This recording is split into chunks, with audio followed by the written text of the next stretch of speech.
Bhimnath bridge પાસે વિશ્વામિત્રી નદીમાં અજાણી યુવતીની લાશ મળી આવી જાણ થતાં ફાયર બ્રિગેડ સ્થળે પહોંચીને લાશ બહાર કાઢી સહેજગંજ પોલીસે યુવતીની ઓળખ માટે તપાસ શરૂ કરી મૃતદેહને પીએમ અને ડીએનએ ટેસ્ટ માટે સહેજ હોસ્પિટલ ખસેડાવ શરીર પર ઈજાના નિશાન હોવાની પ્રાથમિક માહિતી કારણ સ્પષ્ટ થશે પીએમ પછી બ્રિજ અને પટ વિસ્તારના સીસીટીવી ફૂટેજ ચકાસણી હેઠળ આપઘાત કે હત્યા બંને દિશામાં પોલીસે તપાસને વેગ આપ્યો।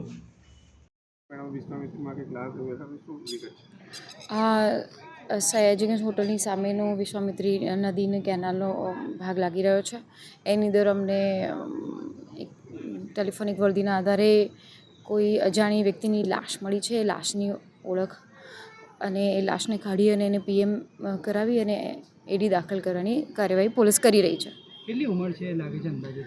ટીનેજ છોકરીની લાશ હોય એવું લાગી રહ્યું છે અત્યારે પ્રારંભિક રીતે। પ્રાથમિક જોતા શું લાગે છે એના પરથી નિશાન મારવાનો નિશાન? ના, એ પીએમ રિપોર્ટ આવે એના પરથી આપણે નક્કી કરી શકીએ કે આ આત્મહત્યા છે કે પછી એનું મર્ડર થયું છે। એ પોસ્ટમોર્ટમના રિપોર્ટ પછી અમે નક્કી કરી શકીએ। અંદાજિત કેટલા દિવસની લાશ લાગે છે? ના, ફ્રેશ જ લાગી રહી છે અત્યારે, કોઈ એવું જૂની હોય એવું રીતનું નથી વાંચતી, પણ પીએમ રિપોર્ટ થાય એના પરથી નક્કી કરી શકીએ।